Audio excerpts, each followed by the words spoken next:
And he is Philip Martell, the superintendent of the Blairsville-Saltsburg School District, joining us on the line this morning. Good morning. How are you?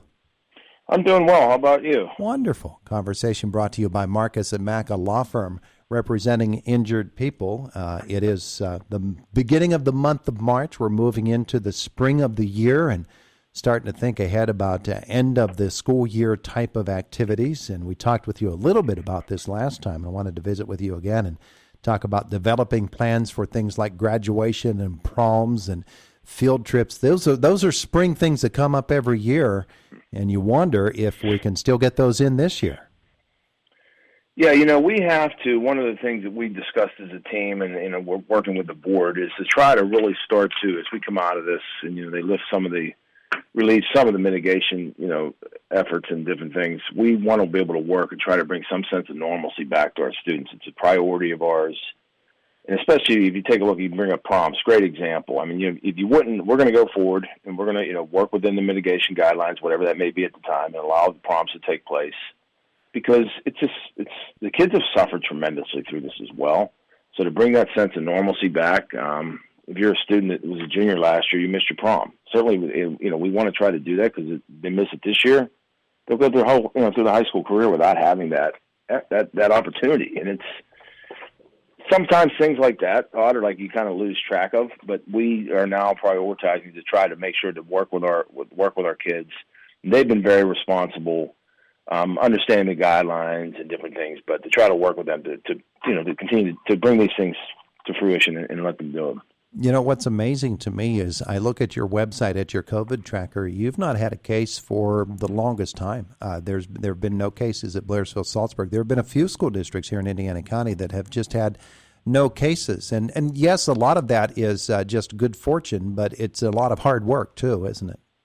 It is, and I'm going to tell you, it's a trend that we're seeing. It's a lot of hard work. It's a lot of effort. But I also, you got to wonder how much of this, this unfortunate disease that people that may have it that just don't know they had it and just continue to go on with life, not got tested and different things like that. That will be interesting to take a look possibly at some of the data when this is all said and done 5 years from now to, better guide us as a country, because it's just, we've learned a lot through this, even now into the vaccination period. Like it really just, I struggle every day to think we're the wealthiest nation in the world, and to have this type of I don't really want to this type of insanity with how they're distributing the vaccine and last minute, and it's mind-boggling if you think about it. Like, how do we, as the greatest place in the world, allow that to happen and not have structure to this whole process of getting vaccine to people?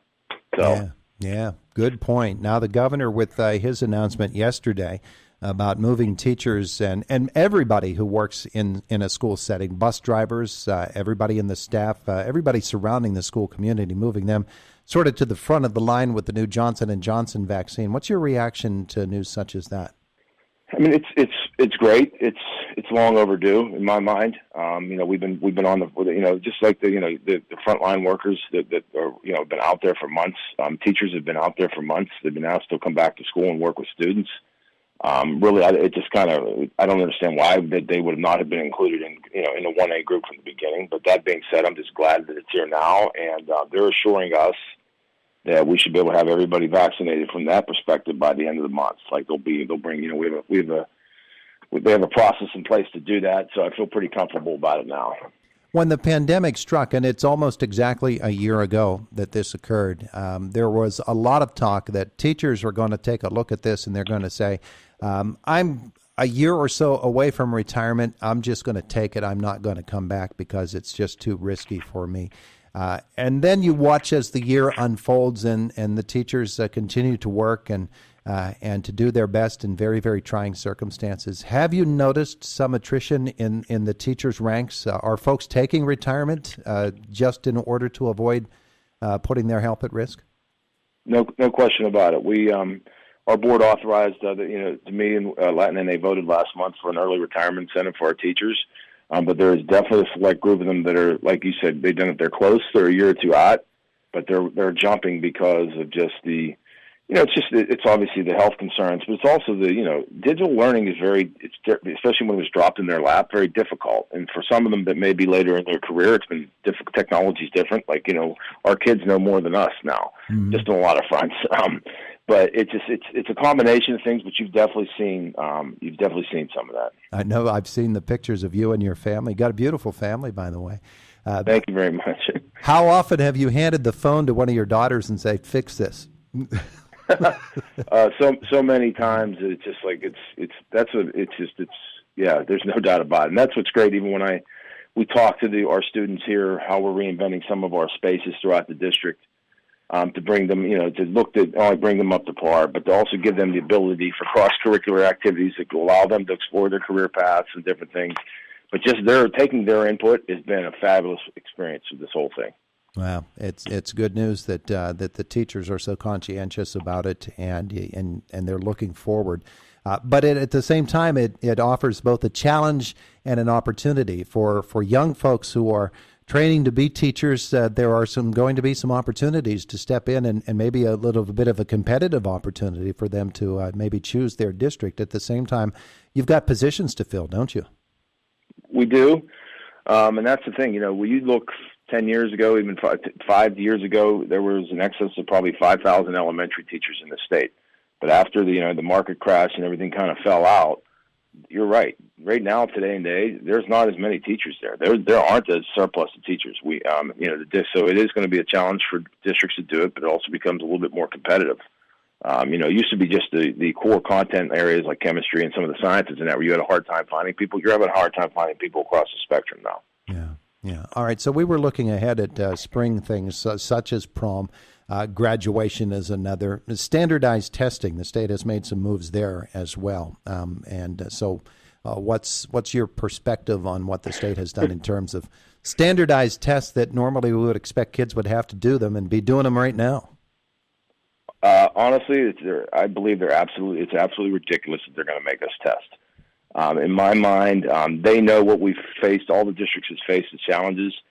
And I guess the thing about it really upsets me, Todd, they know the results of these tests are going to be because it's been a different format. We're going to ask students to come in and take these tests after they've been challenged with this.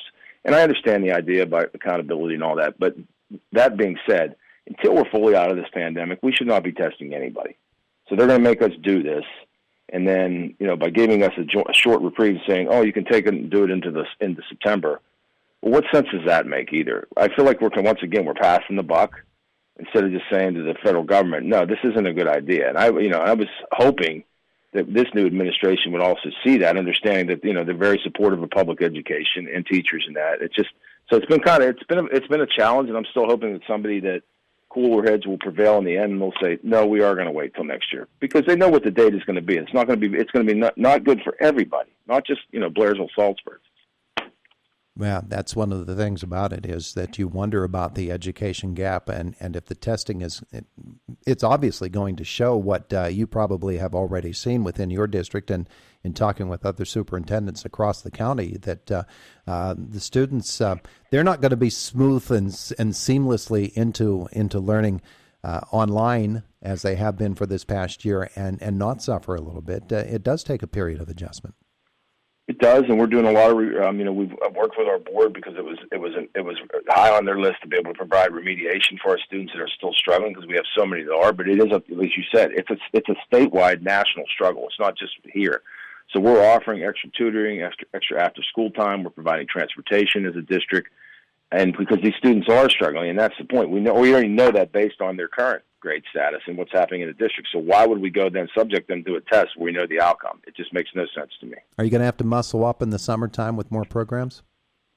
We are. I think we are. But it's something that's been important to do anyways. But I also think we're basically doing almost a credit recovery and tutoring support now, instead of waiting during the summer, because it does us no good to wait till the summer and then we have students that have failed and so we're working. Our teachers are working very hard with us to coordinate these efforts. So we're going full tilt with it now as we speak. Yeah. All right. Well, the spring sports season, we're going to have some good weather next week, warmer weather, and kids will be able to get outside with their ball gloves. PIAA issued some rulings yesterday as well, and including a mask easing, if you will, for students who are able to get outside and and do their sports. So the spring season comes along, you're getting some good weather to be able to get out and do it. At least you catch a break there. We do. We catch a break there, and then it'll be good, like I said, for the kids to get back to normalcy and hopefully with the proms and stuff. And then, the district just has to decide, that obviously the board has to make a decision in the near future to what the district's going to look like. And, so it's going to be an exciting time here. Yeah. All right. So there's a lot to go on there. The cooling off period we're about in the middle of the cooling off period from the January hearings, aren't we? We are, and we're still, we've got a lot of questions and different things. And our plan, the plan that I proposed, I stand by. It makes our district different. But I really, what makes our country great is debate and discussion. Mm-hmm. So that's been a benefit. I was a little bit upset that your general manager last week decided to do a one-sided, in my mind, editorial. We never received a call from him to even ask about our plan. So that did, I just will say that to you, and I know that has no reflection on you, but that was a little bit disturbing. I'd rather have people call and say, okay, what is in the plan? How do we want to discuss it? Instead of using a one-sided editorial in my mind.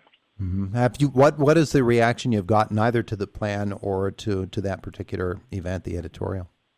People are upset about the editorial just because it said it's not, no one even contacted the district to say what's in the plan or the idea. But as far as when the general public has questions and things, we've been able to answer them, and we can show the merits. But really, as a district, and you know this, you can't really move forward till the board does make a decision. But I just felt there was never really a plan given to the community, and during this period over the past. So I thought the plan was important because it needs to be about students, and that's what what the plan is if they decide to move forward on it.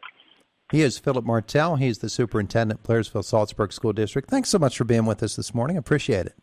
I appreciate it, Todd. Thank you so much. Have a great day. You too. Bye-bye. It is the voice of Indiana County, WCCS 101.1 FM and AM 1 FM and AM